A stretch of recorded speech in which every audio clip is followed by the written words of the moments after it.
Our YouTube channel medical and nursism. आज की class होगी हमारी मोस्ट ऑफली मेडिकल सर्जिकल नर्सिंग के एमसीक्यू से रिलेट करती हुई। तो जिनका भी अपकमिंग टाइम में एग्ज़ाम है वो लोग चैनल को सब्सक्राइब करके रखें, और जो भी लोग नए हैं चैनल पर वो कम्युनिटी पोस्ट डेली ज़रूर देखा करें, जहाँ पर आपको डेली इंटरेस्टिंग कुछ ऐसे क्वेश्चन 2 या 3 क्वेश्चन ऐड किए जाते हैं जो कि नए क्वेश्चन हैं, साथ ही साथ वो आपके एग्ज़ाम में आने के चांसेस सबसे ज़्यादा हैं।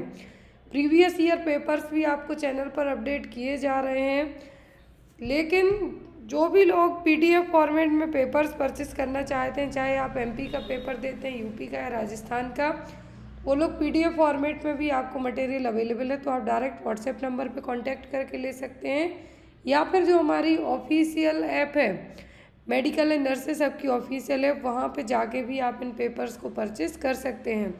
प्राइस बहुत ही मिनिमल रखी गई है। मिनिमल का मतलब कि हर एक कैंडिडेट इसको अफोर्ड कर सकता है। और यदि इनकेस आप पेपर्स परचेस नहीं कर पाते हैं ऐप में जाके, तो वहाँ पर आपको चैलेंज क्विज़ हैं जो आप अपना नॉलेज लेवल चेक कर सकते हैं, और वहाँ पर वही क्वेश्चन ऐड किए गए हैं जो आपको एग्ज़ाम में 200% तक गारंटी होती है कि ऐसे क्वेश्चन आपको आएंगे ही आएंगे, जिसमें यदि हम 10 क्वेश्चन ऐड करते हैं या 20 क्वेश्चन ऐड करते हैं तो 3 से 4 क्वेश्चन जीके जीएस के भी कर दिए जाते हैं। तो आप लोग जाके प्लीज़ ऐप को डाउनलोड कीजिए, और यदि आपको लगता है कि ऐप आपके लिए हेल्पफुल है, कंटेंट अच्छा है, तो आप वहाँ पर रेटिंग भी दे सकते हैं, वो आपकी इच्छा है। आज की क्लास का जो फर्स्ट क्वेश्चन है आपका वो ये रहा, ऑल ऑफ द फॉलोइंग में be seen in patient of cardiac tamponade except. सभी चीज़ें कार्डियक टेम्पोनेट में देखने को मिलती हैं, किसी एक को छोड़कर। कार्डियक टेम्पोनेट से बहुत सारे क्वेश्चंस एग्जाम में आते हैं। बहुत सारे क्वेश्चंस का मतलब है कि आपको या तो इसका बैकस्ट्रेयर्ड पूछा जा सकता है, या फिर ये है क्या, या फिर इसमें कौन सा ट्रीटमेंट है जो अपनाया जाएगा, या फिर कौन से साइन इसके नहीं हैं। सभी साइन यहाँ पर कार्डियक टेम्पोनेट के हैं, किसी एक को छोड़कर। ऑप्शन में कुस्माल साइन, पल्सस पैराडॉक्सिस, इलेक्ट्रिकल अल्ट्रेशन और right ventricular diastolic collapse and echocardiography, सब चीज़ें देखने को मिलेंगी किसी एक को छोड़कर। तो कार्डियो टेम्पोनेट में क्या होगा कि जो हार्ट के चारों तरफ पेरिकार्डियम लेयर है, क्या है, जिसमें हार्ट पैक है, उस कवरिंग में क्या होगा ना, फ्लूइड का एक्यूमुलेट होना और इकट्ठा होना। Fluid collecting in the sac surrounding the heart. जब ये फ्लूइड कलेक्ट होगा तब यहाँ पर कार्डियक टेम्पोनेट की कंडीशन कंसीडर की जाएगी। इसके 3 मेन साइन होते हैं जिसको बैकस्ट्रेयर्ड भी कहा जाता है। एक होता है hypotension, that means BP low होना। जुगुलार वेन डिस्टेंशन, नेक के यहाँ की जो वेन है बहुत ज़्यादा विजिबल होगी। And muffled heart sound. 3 क्या है, बैकस्ट्रेयर्ड है, कार्डियक टेम्पोनेट के क्लासिकल साइन है। लेकिन यहाँ पर जो ऑप्शन में कहा है कि पल्सस पैराडॉक्सिस देखने को मिलेगा, इलेक्ट्रिकल अल्ट्रेशन होगा, राइट वेंट्रिकुलर डायस्टोलिक कोलैप्स होगा जब इकोकार्डियोग्राफी की जाएगी, ईसीजी की जाएगी। तो यहाँ पर 3 चीज़ें होंगी, लेकिन कुस्माल साइन देखने को नहीं मिलेगा। कुस्माल साइन होता है किसका, कंस्ट्रक्टिव पेरिकार्डाइटिस का। यदि पेरिकार्डाइटिस है, कंस्ट्रक्टिव पेरिकार्डाइटिस है, तब कुस्माल साइन देखने को मिलेगा, लेकिन यहाँ पर कार्डियक टेम्पोनेट में देखने को नहीं मिलेगा। कार्डियक टेम्पोनेट का एक क्वेश्चन जो एग्जाम में आता है वो है आपका बैकस्ट्रेयर्ड। टेम्पोनेट में क्लासिकल 3 साइन होते हैं जिसको कहा जाता है बैकस्ट्रेयर्ड। क्या कहा जाता है, बैकस्ट्रेयर्ड, जिसमें बीपी लो होगा, दैट मीन्स हाइपोटेंशन। जो जुगुलार वेन है, क्या है, जुगुलार वेन है, डिस्टेंशन देखने को मिलेगा। नेक्स्ट है यहाँ पर जो 3rd वाला साइन है वो होता है मफल्ड हार्ट साउंड। क्या है, मफल्ड हार्ट साउंड। तो ये क्या है, जो 3 ट्रायंगुलर शेप में बैकस्ट्रेयर्ड साइन है, ये क्या है, ये तीनों देखने को मिलते हैं कार्डियक टेम्पोनेट में। और कार्डियक टेम्पोनेट है क्या, जो हार्ट की कवरिंग है, लेयर है, उस सैक के अंदर फ्लूइड का एक्यूमुलेट होना और इकट्ठा होना, वो क्या कहलाएगा आपका कार्डियक टेम्पोनेट। नेक्स्ट है यहाँ पर space between Schwann cells of neurons are called.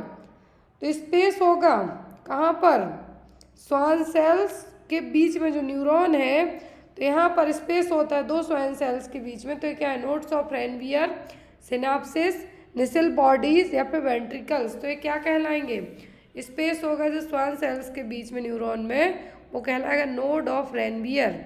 ये वाला जो यहाँ पर स्पेस दिख रहा है आपको, ये जगह है, ये क्या कहलाएगी, ये दो सेल हो गई मान लीजिए, जो माइलिन शीथ भी कहलाती है।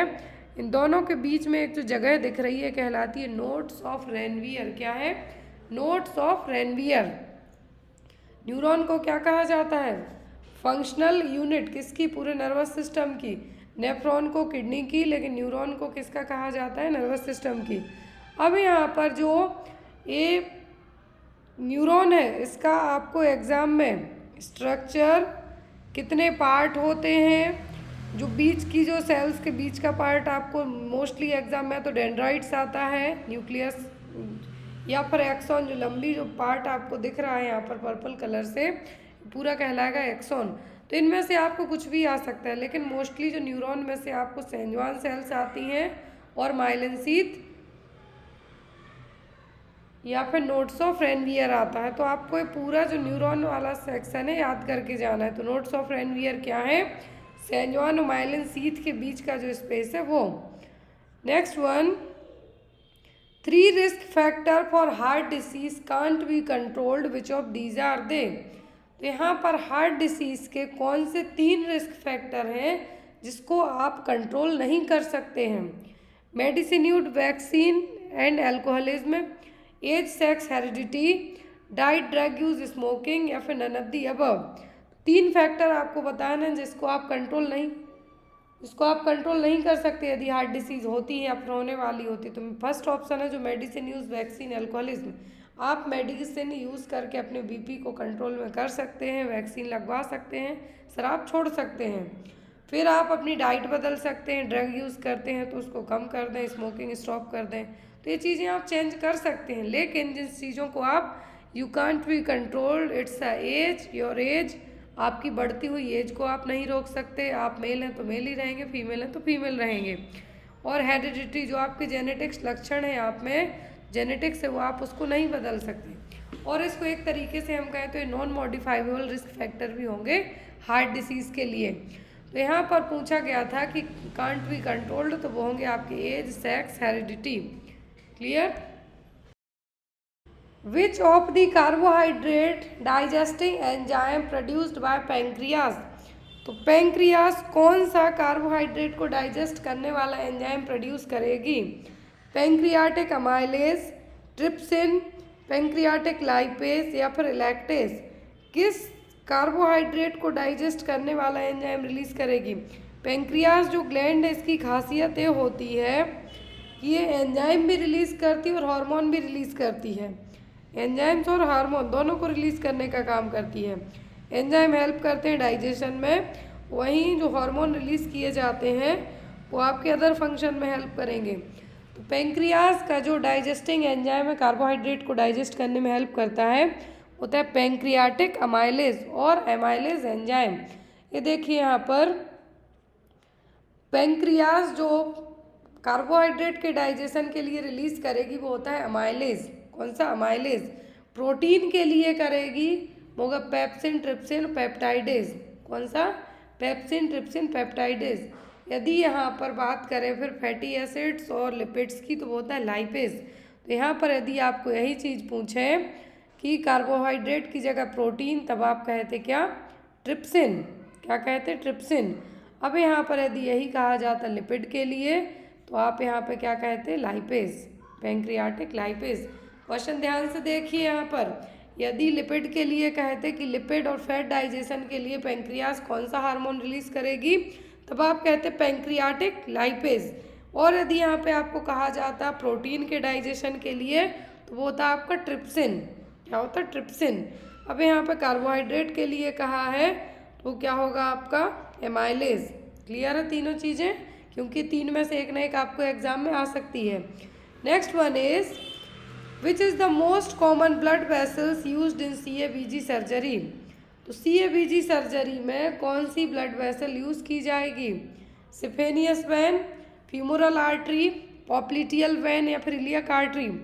तो जो CABG सर्जरी होती है इसमें सबसे कॉमन यूज़ होने वाली ब्लड वेसल होती है ग्रेट सेफेनियस वेन, जो कि सबसे लार्जेस्ट वेन है। कौन सी? ग्रेट सेफेनियस वेन है जो यूज़ की जाएगी। तो यहाँ पर आपका आंसर क्या होगा कि CABG सर्जरी में सबसे कॉमन यूज़ होने वाली ब्लड वेसल कौन सी है?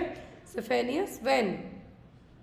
Next one is which of the nursing action is important before patient having chest x ray. तो यहाँ पर यदि किसी पर्सन का चेस्ट एक्सरे होने वाला है तो एज अ नर्स आपकी फर्स्ट प्रायोरिटी क्या होगी?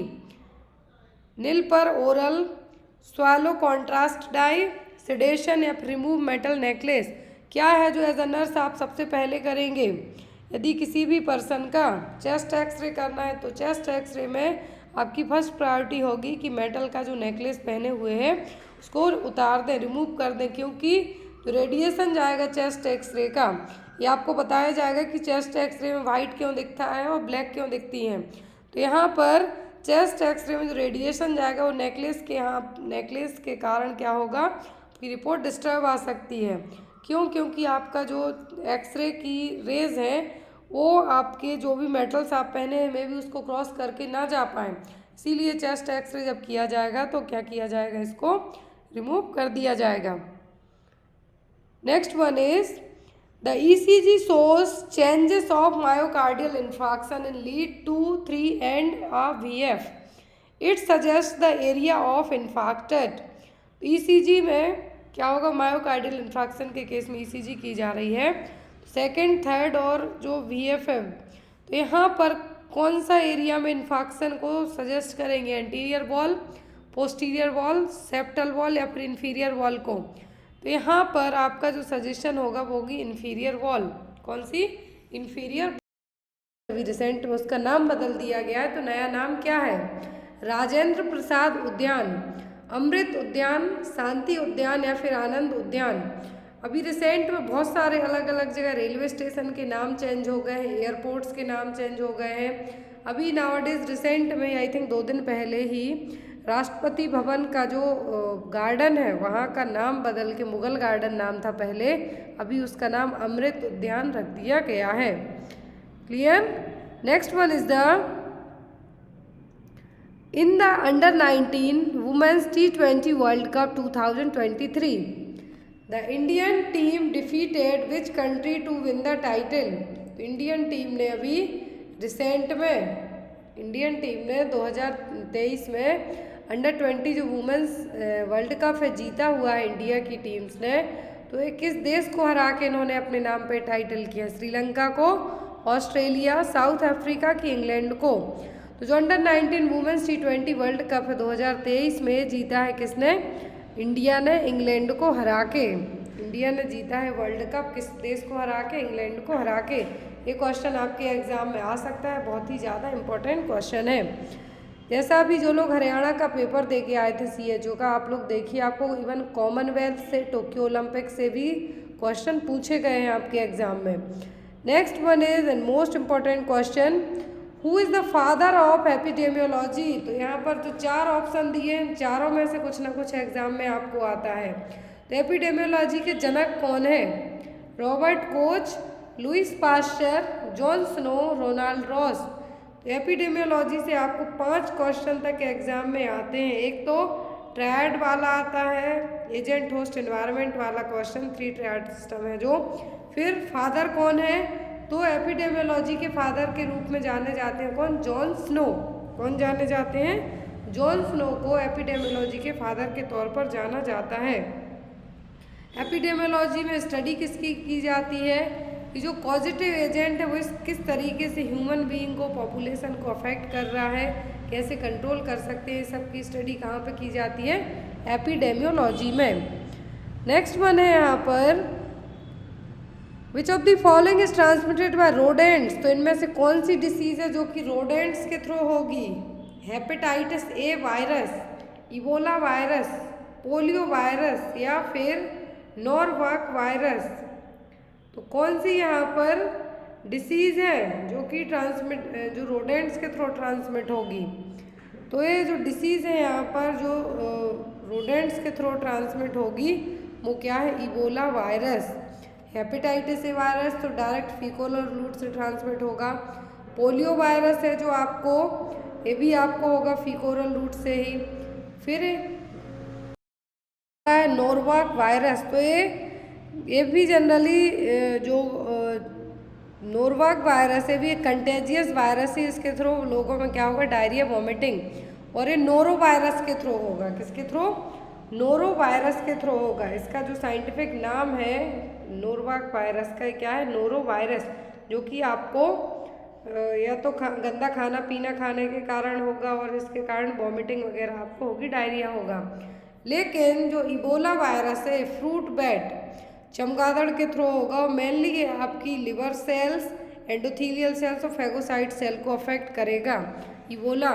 इंडिया में जितनी भी डिसीज़ होती हैं आपने देखा होगा कि ये जो भी फर्स्ट केस निकलता है कभी कभी वो बहुत सारी डिसीज़ का, चाहे आप निपाह का ले लो, इबोला का ले लो, कोरोना का ले लो, सभी केस आपको केरला से होते हुए आपकी कंट्री में एंट्री करते हैं। ऐसा इसलिए होता है क्योंकि बहुत सारे लोग हैं जो दूसरे अलग अलग कंट्रीज से आते हैं। ज़रूरी नहीं जो डिसीज़ हमारे इंडिया में, जैसे कोविड को ले लो आप, तो ये चाइना से होते हुए हमारे इंडिया में आई थी। फर्स्ट केस केरल में मिला था, फर्स्ट डेथ कहाँ पर हुई थी, कर्नाटक में। तो इसी तरीके से यहाँ पर रोडेंट्स वाली डिसीज़ पूछिए, ज़रूरी नहीं आपको नेक्स्ट टाइम ऑप्शन में इबोला वायरस हो। इबोला की जगह आपको या तो H1N1 फ्लू दे सकते हैं, या फिर आपको जो वर्ड फ्लू के थ्रू डिसीज़ हो रही है वो आ सकता है। कुछ भी ऐसी डिसीज़ जो कि रोडेंट्स के थ्रू होती हैं, प्लेग हो गया आपको, तो यहाँ पर आपका आंसर क्या होगा, इबोला वायरस। नेक्स्ट वन है यहाँ पर, What information the nurse should consider while collecting the history of a child with suspected rheumatic fever? तो एज अ नर्स आप यदि हिस्ट्री कलेक्ट करते हैं तो यहाँ पर यदि किसी को rheumatic fever है तो यहाँ पर कौन सी हिस्ट्री आप कलेक्ट करेंगे? Lack of interest in food, a fever that started 2 days ago, vomiting for 2 days, a recent episode of pharyngitis. rheumatic fever होता किसके कारण है? ये होता है जनरली बीटा स्ट्रेप्टोकोकस नाम के बैक्टीरिया के कारण। अब यदि बार बार आपको रिकरेंट मतलब बार बार फेरेंजाइटिस होता है तो आपके लिए डॉक्टर क्या कहेंगे, आपसे पूछा जाता है, फिर आपके टेस्ट किए जाएंगे, तो उसके बेस पर आपको रूमेटिक फीवर डायग्नोस किया जाएगा। तो बीटा स्ट्रेप्टोकोकल बैक्टीरिया क्या है, इसके लिए पॉजिटिव एजेंट है। बार बार यदि आपको रिकरेंट रिसेंट में फेरेंजाइटिस हुआ है तो उसकी हिस्ट्री यहाँ पे आपकी कलेक्ट की जाएगी। अकॉर्डिंग टू जॉन्स के एग्ज़ाम में आता है रूमेटिक फीवर के लिए 2 क्राइटेरिया यूज़ किए जाते हैं रूमेटिक हार्ट डिसीज़ के लिए एक्चुअल में। तो यहाँ पर एक होता है मेजर क्राइटेरिया, दूसरा होता है माइनर। किसके थ्रू है? जॉन्स के अकॉर्डिंग। जॉन्स के अकॉर्डिंग एग्ज़ाम में क्वेश्चन आता है तो 2 तरीके के क्राइटेरिया अपनाए जाते हैं। जॉन्स कैफ पाल, यदि फुल नाम पूछें तो जॉन्स कैफ पाल। एक होता है मेजर क्राइटेरिया। मेजर क्राइटेरिया में आपका आता है joint involvement, looks like a heart मतलब मायोकार्डाइटिस। क्या है? मायोकार्डाइटिस। नोड्यूल्स रहेंगे तो सबक्यूटेनियस हो सकते हैं, इरिथेमा मार्जिनेटम हो सकता है और सिडेनम कोरिया। ये क्या है? Major criteria. फिर आता है माइनर। माइनर में आपका CRP बढ़ेगा, अर्थ्रेल्सिया होगा, फीवर होगा, ESR लेवल बढ़ेगा, PR इंटरवल बढ़ेगा, ल्यूकोसाइटोसिस होगी। अब यहाँ पर ये दोनों इन्होंने क्राइटेरिया बताए, लेकिन इसको डायग्नोस कैसे किया जाएगा? तो यहाँ पर पहले तो थ्रोट कल्चर लिया जाता है, क्योंकि फेरेंजाइटिस को टेस्ट करने में आपका थ्रोट कल्चर लिया जाएगा। एंटी स्ट्रेप्टोलाइलिन ओ टाइटर्स यहाँ पर क्या होगा? एलिवेट होगा। अब यहाँ पर प्लस आपके 2 मेजर क्राइटेरिया, मतलब जो यहाँ पर जॉन्स के अकॉर्डिंग मेजर क्राइटेरिया 5 दिए हुए, इनमें से या तो 2 मेजर क्राइटेरिया हो या फिर 1 मेजर क्राइटेरिया और दूसरे में 2 माइनर क्राइटेरिया हो, तब कंफर्म किया जाता है कि पर्सन को रूमेटिक हार्ट डिसीज हुई है। क्लियर है? यहाँ पर क्या है? जॉन्स के अकॉर्डिंग क्राइटेरिया है, एग्जाम में आपको आता है मेजर और minor criteria. Next one, the drug used for induction of labour is, तो कौन सी ड्रग है लेबर को इंड्यूस करने में यूज़ की जाती है? मिथार्जिन, अर्गोमेट्रिन, ऑक्सीटोसिन या फिर प्रोजेस्ट्रॉन। जो मेडिसिन लेबर को इंड्यूस करने में यूज़ की जाती है वो क्या है? ऑक्सीटोसिन। क्या है? ऑक्सीटोसिन ए बराबर सही तरीके से यूट्राइन कॉन्ट्रैक्शन लाएगी, कॉन्ट्रैक्शन आएंगे, सर्वाइकल डायलिटेशन होगा, तब जाके बेबी बाहर आएगा।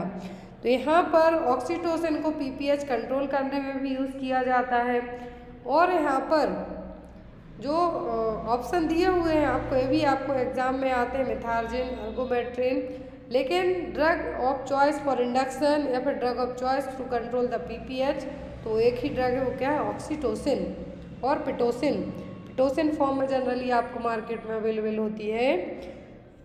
Next one is a process of providing और obtaining the food necessary for growth and health is, तो ऐसी प्रोसेस जिसमें फूड आपको प्रोवाइड करवाया जाएगा जिससे आपकी ग्रोथ और हेल्थ है जो सही रहे, ज़रूरी है। और आपको नॉरिशमेंट, नेचुरल साइंस या फिर न्यूट्रिशन, तो ऐसी प्रोसेस जिसमें आपकी ग्रोथ और हेल्थ के लिए खाना ज़रूरी है, वो कौन सी प्रोसेस है, वो है आपका न्यूट्रिशन। क्या है, न्यूट्रिशन।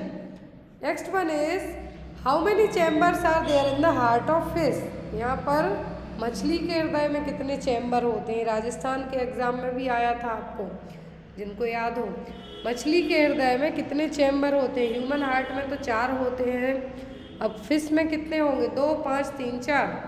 तो फिश में 2 चैम्बर होते हैं, ओनली एट्रियम और वेंट्रिकल। ये देखिए एट्रियम और वेंट्रिकल होते हैं, और बाकी का काम इनमें गिल्स और जो सिस्टमेटिक कैपिलरीज हैं वो कर देते हैं। यदि फिश के हार्ट में पूछे, 2 चैम्बर होते हैं, वेंट्रिकल जो कि blood out of the heart, जो हार्ट से ब्लड को बाहर निकालेगा, और एट्रियम रिसीव करेगा। नेक्स्ट वन है यहाँ पर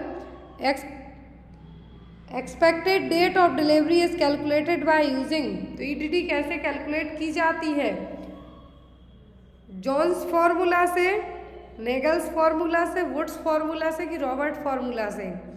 तो आपने चारों फार्मूला पढ़े हैं नर्सिंग में, मेनली आपने जॉनसन फार्मूला पढ़ा है और नेगल्स पढ़ा है।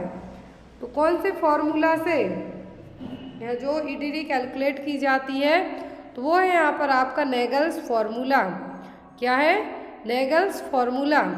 और जो जॉनसन्स फार्मूला है जो कि फीटल वेट को, यदि वर्टेक्स प्रेजेंटेशन में फीटस है यूट्रस में ही, तो वहाँ पर कितना वेट है उस फीटस का आप सोनोग्राफी करवाते हैं, तब आपने देखा होगा कि आपकी सोनोग्राफी में लिख दिया जाता है कि बच्चा 2.5 kg का है, 500 ग्राम का है, या फिर बच्चे का वजन 2 किलो से ज़्यादा है, तो ये चेक किया जाएगा।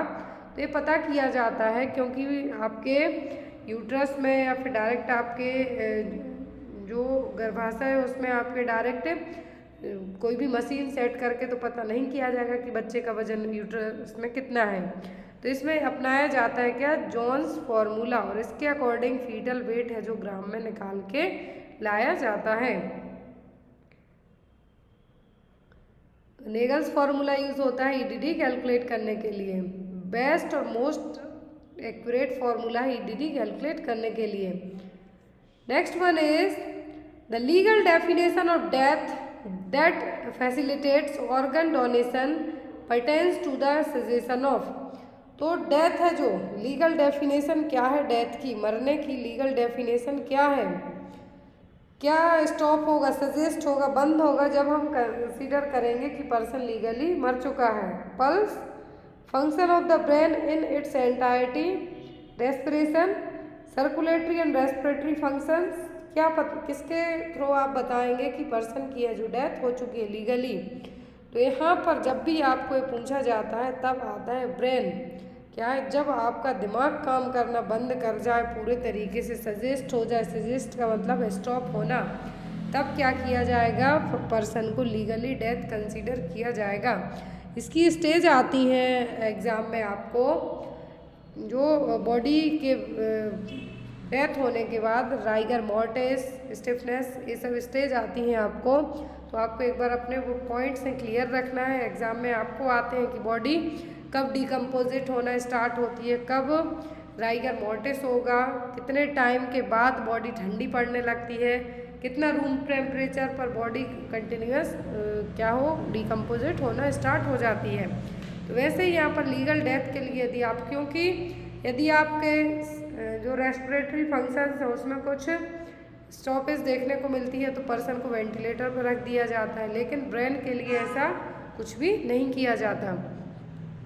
Next one, sperms are produced by the process of. तो स्पर्म का प्रोडक्शन किस प्रोसेस के थ्रू होगा? ओव्यूलेशन के, oogenesis के, स्पर्मेटोजेनेसिस के या फिर जेस्टेशनल के? किस प्रोसेस के थ्रू स्पर्म का प्रोडक्शन होगा? ओव्यूलेशन में एग रिलीज होगा, oogenesis में क्या होगा? जो ओवा है उसका फॉर्मेशन होगा, स्पर्मेटोजेनेसिस में स्पर्म का फॉर्मेशन होगा, और जेस्टेशनल का मतलब है pregnancy stage.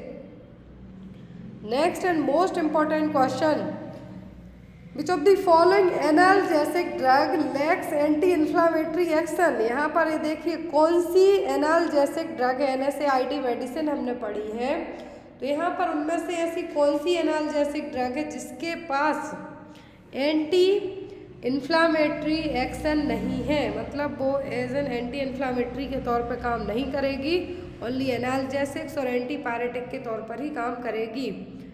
पिरोक्सिकैम, diclofenac sodium, ibuprofen या फिर पैरासीटामोल, कौन सी मेडिसिन है जिसके पास एंटी इन्फ्लामेटरी एक्शन नहीं है लेकिन वो एक एनाल्जेसिया है, एनाल्जेसिक है?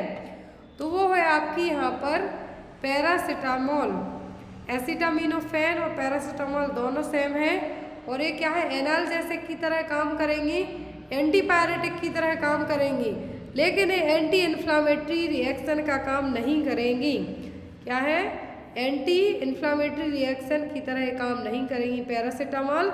यदि आपको पैरासीटामोल की जगह एग्जाम में ऑप्शन में एसिटामिनोफेन आ जाए तो आप उसको भी मार्क कर सकते हैं, क्योंकि दोनों सेम ही मेडिसिन हैं। क्लियर है?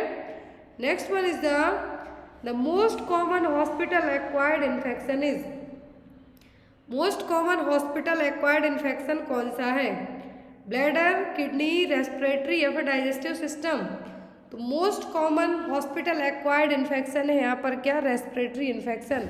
पर्सन को जनरली हॉस्पिटल एक्वायर्ड इन्फेक्शन और नोजोकोमियल इन्फेक्शन कब होता है? हॉस्पिटल में आने के 48 घंटे के बाद। कब? हॉस्पिटल में आने के 48 घंटे के बाद। और सबसे पहले पर्सन को निमोनिया डेवलप होता है। आप खुद यदि हॉस्पिटल में रुकेंगे 48 घंटे, उसके बाद आपको कोल्ड, कफ, सर्दी इस तरीके से सबसे पहले होगा, देन आफ्टर कुछ और प्रॉब्लम होगी। तो वैसे ही यहाँ पर भी है कि जो सबसे पहले सिस्टम अफेक्ट होगा वो क्या होगा? आपका respiratory system. Next one, normal pregnancy period in human being is. तो ह्यूमन बीइंग में नॉर्मल प्रेगनेंसी पीरियड कितना होता है? 250 दिन, 270 दिन, 280 दिन या फिर 300 दिन? कितना टाइम पीरियड प्रेगनेंसी में नॉर्मल होगा? तो ये होता है कितना? 280 दिन। कितना? 280 days. Next one and most important question है आपके लिए,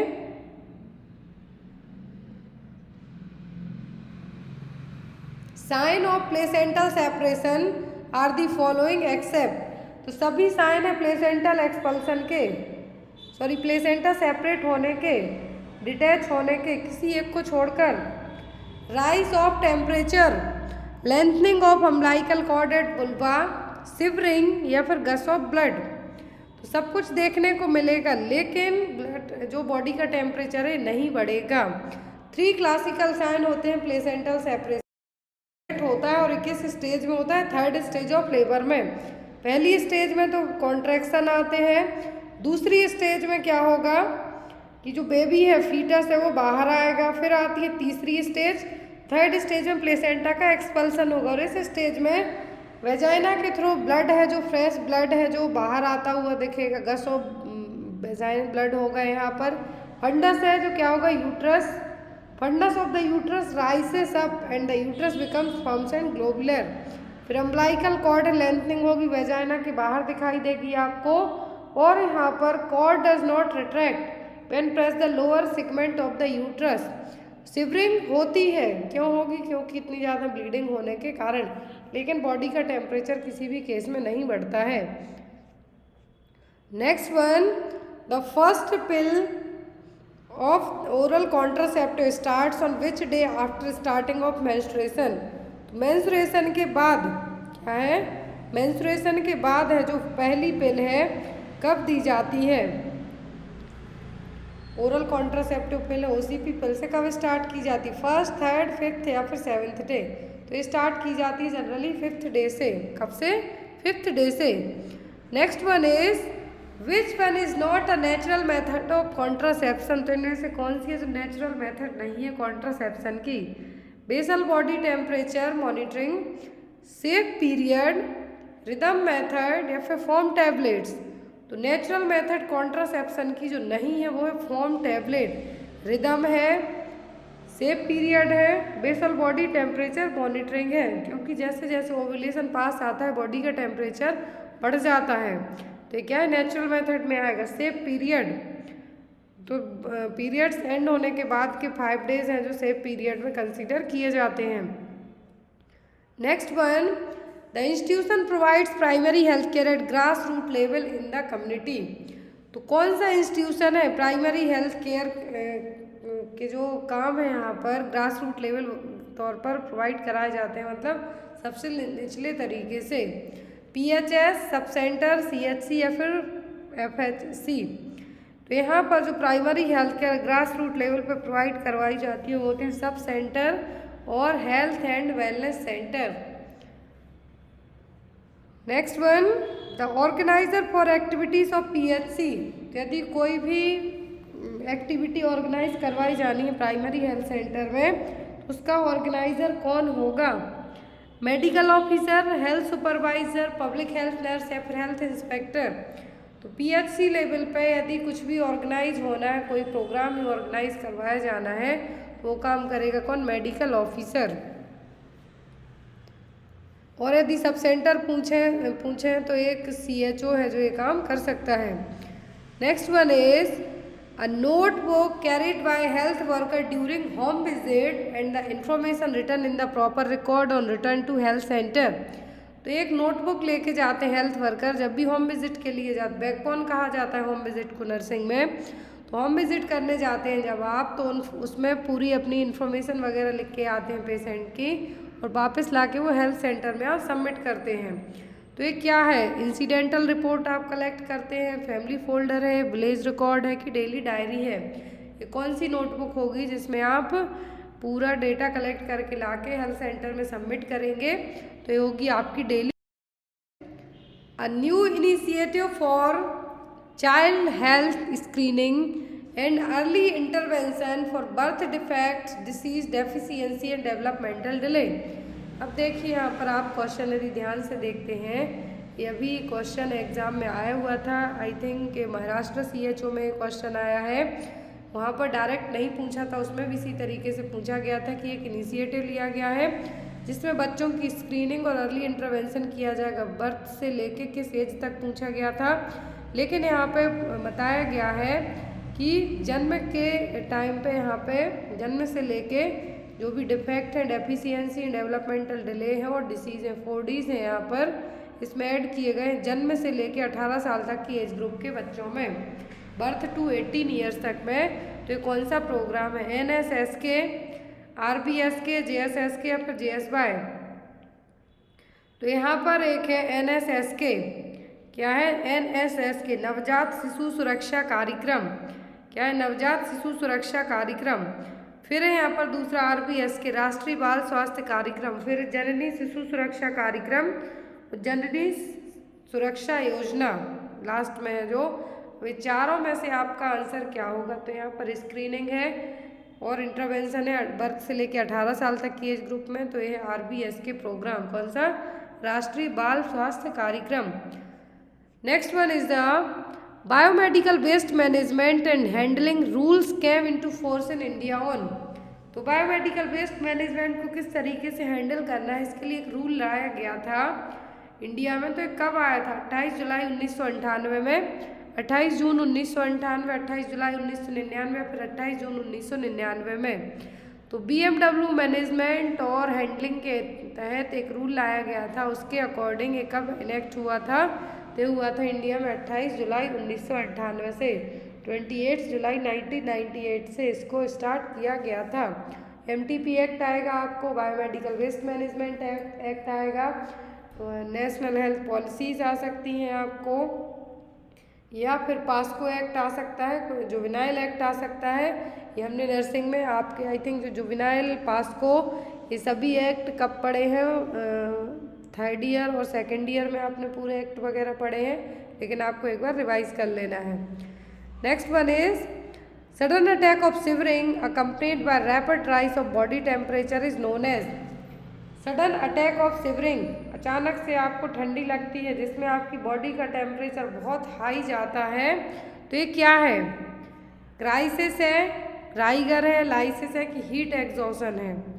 तो सडन अटैक ऑफ शिवरिंग जो आपको कपकपी लगती है वो अचानक से आपको कंटिन्यू 5 से 10 मिनट तक कंटिन्यू रहती है और आपका बॉडी टेम्परेचर एक पीक लेवल पे पहुंच जाता है, तो वो कहलाता है राइगर। ये चीज़ मैंने अपने बेटे में होते हुए कई बार देखी है, जो कि एज एन फिट्स से भी, यदि फिट्स आते हैं तो वो 2-3 मिनट में ठीक हो जाते हैं, लेकिन राइगर का जो अटैक होता है 5-5, 10-10 मिनट तक कंटिन्यूस चलता है, जिसमें पर्सन को, और एक क्यों होता है, क्योंकि आपकी जो मसल्स उतनी हीट, आपकी बॉडी का जो टेम्परेचर इतना ज़्यादा बन रहा है उसको हैंडल नहीं कर पा रही है, तब आपको क्या आता है, राइगर्स अटैक आना स्टार्ट हो जाता है। और इसमें आपकी बॉडी का टेम्परेचर बहुत फास्ट तरीके से पीक लेवल पे पहुंच जाता है, और जब बॉडी का टेम्परेचर 103 या फिर 104 डिग्री फ़ारेनहीट पे होता है तभी राइगर्स अटैक आते हैं, जिसमें बहुत ज़्यादा शिवरिंग होगी, चाहे आप कितना भी कवर कर दो, या फिर कवर यदि आप ज़्यादा कवर करते हैं तो बॉडी का टेम्परेचर और ज़्यादा हाई होगा। ऐसे केस में आपको करना क्या है, यदि किसी को भी राइगर्स आते हैं तो आपको विंडोज़ ओपन करनी है और जो ल्यूक वार्म वाटर है उससे स्पंजिंग करना है, लेकिन जब राइगर अटैक आ रहा हो उस टाइम पर कभी भी स्पंजिंग आप ना करें, अदरवाइज पर्सन को और ज़्यादा राइगर्स आएंगे। वैसे केस में आप पर्सन को वार्म लिक्विड फ्लूइड है जो दे सकते हैं। Next one is total number of vitamin A dose given to baby up to 3 year of age. ये भी कई बार एग्जाम में क्वेश्चन आता है कि विटामिन ए के टोटल कितने डोज दिए जाते हैं, तो 3 साल तक के एज ग्रुप में कितने डोज दिए जाएंगे, 3, 4, 5, 6, 3, 4, 5, 6। तो विटामिन ए के 3 साल तक के एज ग्रुप में 5 डोज हैं जो दिए जाएंगे। कितने? 5 डोज हैं जो दिए जाएंगे। Next one is which is the vaccine that should not be given to the baby of HIV positive mother. तो यदि माँ HIV पॉजिटिव है, माँ को यदि HIV पॉजिटिव है तो जो बेबी बॉर्न हुआ है उसको कौन सी वैक्सीन नहीं देंगे, रुबेला, हेपेटाइटिस बी, BCG या फिर DPT।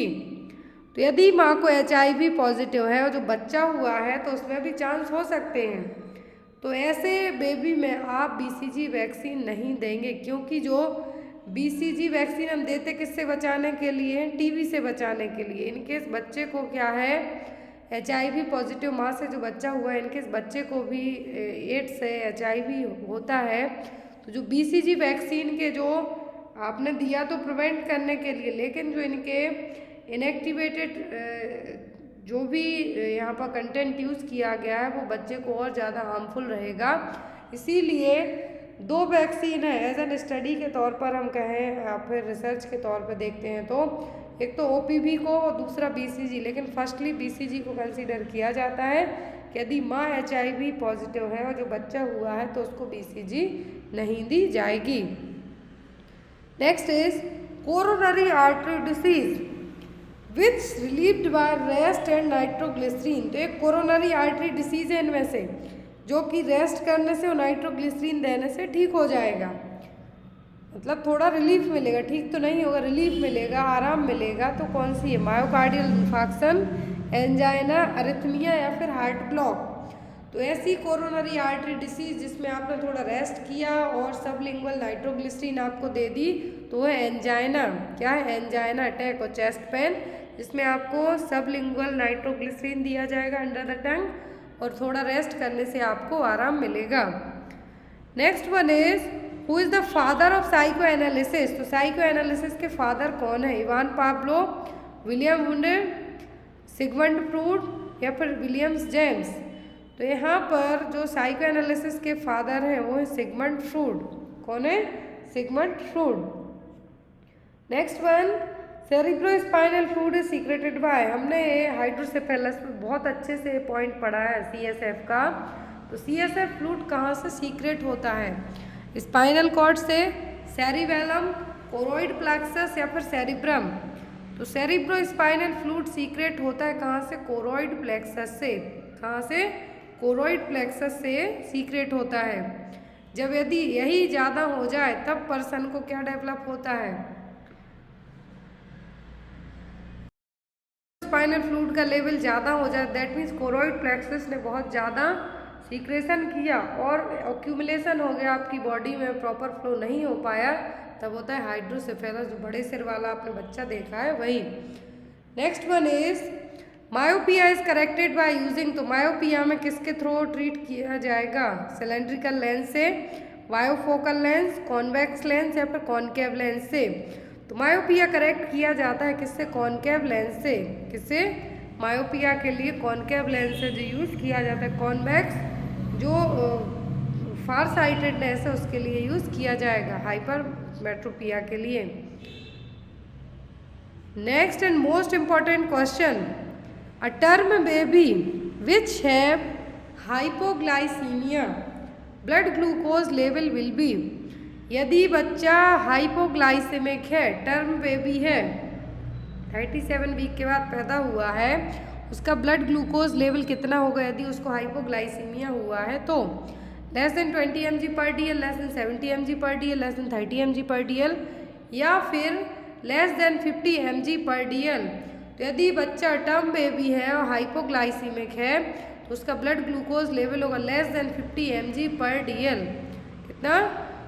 लेस देन 50 mg पर DL। जनरली होता तो है 40 mg पर DL से भी कम, लेकिन यदि यहाँ पर फर्स्ट डे ऑफ लाइफ की बात करें तो 40 से 60 mg पर DL होगा, लेकिन दूसरे दिन 50 से 90 mg पर DL। यदि यहाँ पर डायरेक्ट टर्म बेबी के लिए पूछें तो 50 mg पर DL से भी कम होगा यदि बच्चा कैसा होगा? हाइपोग्लाइसेमिक होगा। तो ये देखिए यहाँ पर आप चाहें तो इसका एक है जो नोट डाउन कर सकते हैं कि फुल टर्म इन्फेंट है जिसका जो 72 घंटे से भी ज़्यादा होगा उसके बॉर्न हुए, तो उसका यदि हाइपोग्लाइसेमिक कैटेगरी पूछें तो लेस देन 60 mg पर DL होगा। लेकिन फुल टर्म न्यूनेट जिसको 72 घंटे 0 से 72 घंटे हुए हैं तो 40 mg पर DL से कम, और जिसको 0 to 72 घंटे हुए हैं लेकिन बच्चा प्री टर्म है, बच्चा प्री टर्म न्यूनेट है, तब लेस देन 50 mg पर DL। यहाँ पर कहा है कि टर्म बेबी है, बेबी टर्म में मतलब 37 वीक के बाद हुआ है लेकिन हाइपोग्लाइसेमिक है तो उसका ग्लूकोज लेवल कितना होगा? 50 mg पर DL से भी कम। नेक्स्ट है यहाँ पर when performing the physical examination what is the correct sequence और स्टेप ऑफ एब्डोमिनल असेसमेंट। तो एब्डोमिनल असेसमेंट के लिए जो करेक्ट सीक्वेंस है वो क्या होगा? तो जो करेक्ट सीक्वेंस होता है वो होता है आपका इंस्पेक्शन, ऑस्कल्टेशन, परकसन एंड पाल्पेशन। यहाँ पर मैंने आपको ऑप्शन इसलिए नहीं बताया ताकि आप कंफ्यूज ना हो। पाल्पेशन और परकसन इंस्पेक्शन और ऑस्कल्टेशन के बाद किए जाते हैं। तो यहाँ पर इंस्पेक्शन पहले होगा, फिर ऑस्कल्टेशन होगा, परकसन होगा और पाल्पेशन होगा। What is the accessory gland located around the periphery of the areola? तो कौन सी एसेसरी जो एक्स्ट्रा में ग्लैंड है जो कि एरियोला के पेरिफेरल मतलब चारों तरफ रहती हैं? बर्थोलिन ग्लैंड, एड्रिनल, मोंटोगनी ग्लैंड या फिर पीनियल ग्लैंड।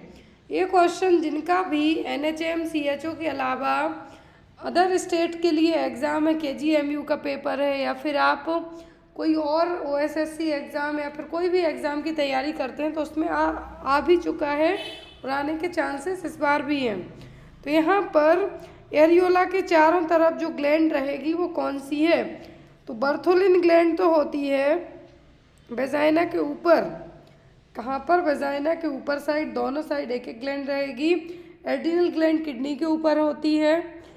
रीनल ग्लैंड और एड्रिनल ग्लैंड जिसको हम कहेंगे वो होगी मोंटेगनरी ग्लैंड जो कि एरियोला के चारों तरफ है, जब पेरिफेरल का मतलब चारों तरफ है जो रहेगी। तो वो यहाँ पर ये देखिए आपकी कौन सी? मोंटेगनरी ग्लैंड। तो यहाँ पर आपका आंसर क्या होगा, मॉन्टेगरी ग्लैंड। ये एग्जाम में आपको पूछा जाता है। Next one is which of the following is a medicine for induction of abortion. तो अबॉर्शन के लिए कौन सी मेडिसिन यूज़ की जाती है अबॉर्शन को इंड्यूस करने के लिए। एक आता है आपको MTP act, medical termination of pregnancy act, जो कि 1971 में लाया गया था। फिर दूसरा आता है कि इसके तहत कितने वीक की प्रेगनेंसी टर्मिनेट कर सकते हैं, तो वो है 20 वीक्स। अब क्वेश्चन है कि कौन सी मेडिसिन यूज़ करेंगे आप। Oxytocin with ergometrine, misoprostol tablet 200 microgram, ergometrine injection 500 microgram per ml, या फिर carboprost injection 250 microgram per ml। तो जो आपने RU486 नाम सुना है, क्या है RU486, जो कि मेडिसिन के लिए यूज़ की जाने वाली क्या अबॉर्शन पिल के नाम से ही मार्केट में मिल जाएंगी। क्या है, मीजोप्रोस्टोल और मीफेप्रोस्टोन। कौन सी हैं, मीजोप्रोस्टोन और मीफेप्रोस्टोन। तो यहाँ पर जो मीजोप्रोस्टोन मीफेप्रोस्टोन इसमें दोनों रहते हैं, लेकिन इंडक्शन अबॉर्शन को इंड्यूस करने के लिए मेडिसिन यूज़ की जाएगी, वो कौन सी होगी, मीजोप्रोस्टोल टैबलेट 200 माइक्रोग्राम। इसमें 5 टैबलेट आती हैं, इसमें 5 टैबलेट आती हैं आपकी। जो RU486 मेडिसिन है, या फिर यहाँ पर जो टैबलेट है, यदि मार्केट में जाएंगे तो अबॉर्शन किट के नाम से भी मार्केट में अवेलेबल होगी ये। तो इसमें टोटल 5 टैबलेट होती हैं, लेकिन यहाँ पर बात करें हम तो मीजोप्रोस्टोल कितना दिया जाता है, 200 mcg की एक ही टैबलेट, 200 माइक्रोग्राम की एक टैबलेट यहाँ पे यूज़ की जाएगी। तो यहाँ पर आपका आंसर क्या होगा, मीजोप्रोस्टोल tablet 200 microgram. Next one is which of the following is the typical main symptom of mall rotation. तो माल रोटेशन के टिपिकल सिम्टम कौन से हैं, abdominal pain, abdominal distension, blood stool, या फिर विलियस वॉमिटिंग। तो यहाँ पर विलियस वॉमिटिंग का मतलब वॉमिटिंग के साथ में बाइल ऐड होके आना। ब्लड स्टूल का मतलब है मेलेना भी आप कह सकते हैं, एब्डोमिनल डिस्टेंशन और एब्डोमिनल पेन।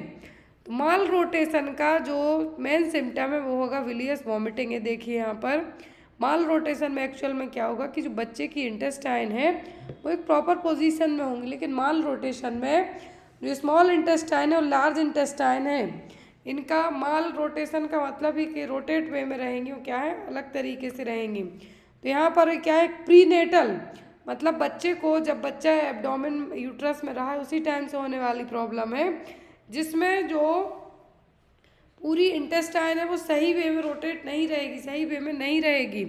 तो यहाँ पर जनरली 10th वीक की प्रेगनेंसी में डेवलप होता है बच्चा। उस टाइम पे क्या होता है, 10वें वीक की प्रेगनेंसी में बच्चे की आंतें बनना स्टार्ट होती है इंटेस्टाइन, तो ये प्रॉपर पोजीशन में नहीं जा पाती हैं, और इसी का रीज़न है क्या, विलियस वॉमिटिंग। और जो इंटेस्टाइन का एक प्रॉपर स्ट्रक्चर है जो सही तरीके से घुमावदार होना चाहिए, उसकी जगह सेपरेट तरीके से हो जाएंगी। Next one is